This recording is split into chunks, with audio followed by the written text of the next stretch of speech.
Hello guys, welcome to my all friends. In this video lecture we are talking about that differentiation and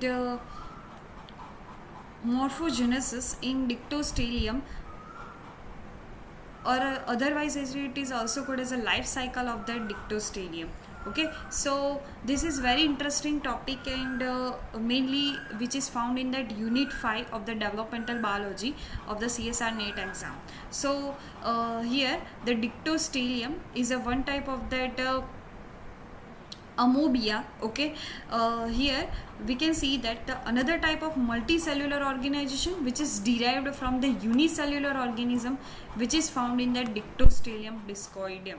okay, so here focusing on this life cycle, यहाँ से life cycle से ही आपको पूरा का पूरा उसका जो life cycle है वो पता चलता आता है कि यहाँ पर क्या होता है. देखो यहाँ पर स्पोर पर आप काउंटिंग करोगे तो स्पोर से उसकी लाइफ साइकिल जो है शुरू होती है.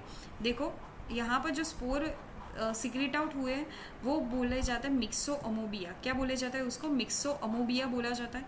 नाउ मिक्सो अमोबिया जो है वो सेल स्ट्रीमिंग और ऐसी मूवमेंट करके पहले तो वो क्या करते हैं, अपना फूड जो है वो फाइंड आउट करते हैं. देन आफ्टर एग्जॉस्ट हो जाते हैं फूड सिक्रीशन से. उसके बाद वो क्या करते हैं, बहुत सारे ऐसे मिक्सो अमोबिया 9 आवर के अंदर एक दूसरे के साथ एग्रीगेट करने शुरू कर देते हैं. और आफ्टर दैट 9 आवर्स 10 आवर्स के अंदर हमें एक टाइप की फ्रूटिंग बॉडी जनरेट होती हुई नज़र आती है. Here this is called that fruiting body. Okay, then after 12 hours के अंदर आप देख सकते हैं कि फ्रूटिंग बॉडी तैयार हो चुकी है. सारे जो मिक्सोमोबिया जो सेल्स थे वो एक सेंटर के अंदर आ चुके हैं. ओके, देन आफ्टर वन अब क्या होगा, माइग्रेशन शुरू होगा. कैसे माइग्रेशन करेंगे, तो यहाँ पर एक स्लग लाइक प्लाज्मोडियम बना देते हैं. ये जो आगे वाला जो है ना उसको बोला जाता है स्लग लाइक प्लाज्मोडियम और उसको बोला जाता है ग्रेक्स. तो ग्रेक्स से वो क्या करेंगे, मूवमेंट शो करेंगे. देन आफ्टर वो मूवमेंट से 16 आवर्स के अंदर देखो आप फिर से वो एक स्टेज के अंदर आ चुके हैं जहाँ पर कुल्मिनेशन होगा. यहाँ पर माइग्रेशन हुआ, उसके बाद क्या होता है कुल्मिनेशन. कुल्मिनेशन के अंदर क्या होता है कि अब ग्रेक्स जो है ना वो आगे फर्दर ये वाला जो पोर्शन की मैं बात कर रही हूँ तो वो आगे चलकर किसके अंदर कन्वर्ट हो जाता है, फ्रूटिंग बॉडी के अंदर कन्वर्ट हो जाता है. और ये फ्रूटिंग बॉडी के अंदर क्या होते हैं, बहुत सारे स्पोर्स होते हैं. अब नाउ ये स्पोर्स को जब फेवरेबल एनवायरनमेंट मिलेगा तब ये क्या हो जाएंगे, स्पोर आउट हो जाएंगे और फिर से उसकी लाइफ साइकिल जो है वो शुरू हो जाएगी. तो I hope you are clearly understood this phenomena of that this life cycle. Okay, अब हम थोड़ी राइटिंग पोर्शन पर जाते हैं कि वहाँ पर वो क्या कहना चाह रहे हैं.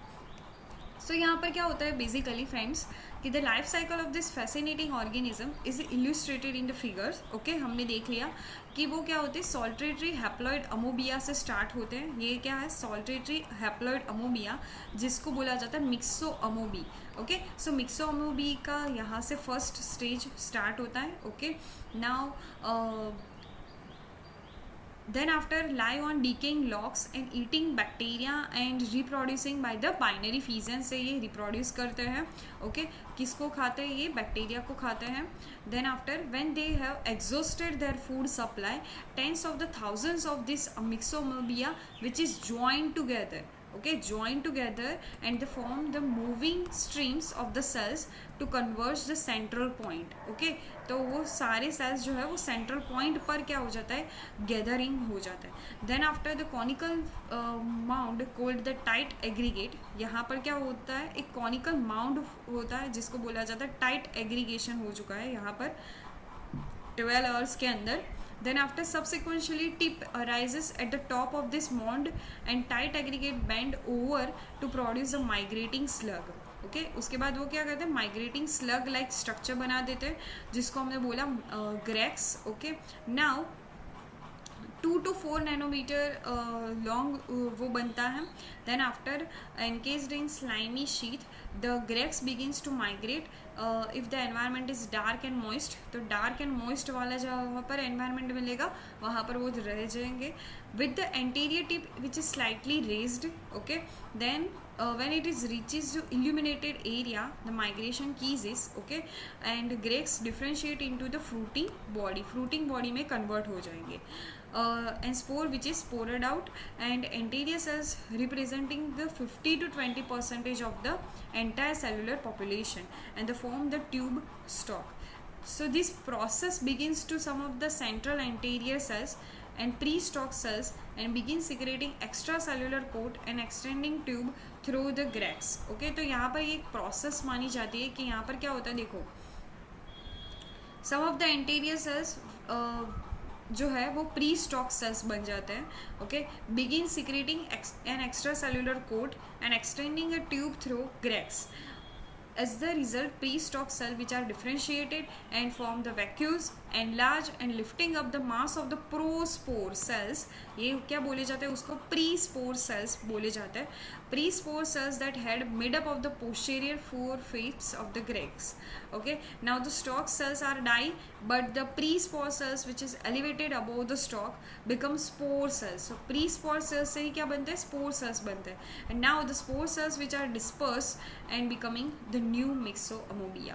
Okay, so this is the whole life cycle of that dictyostelium.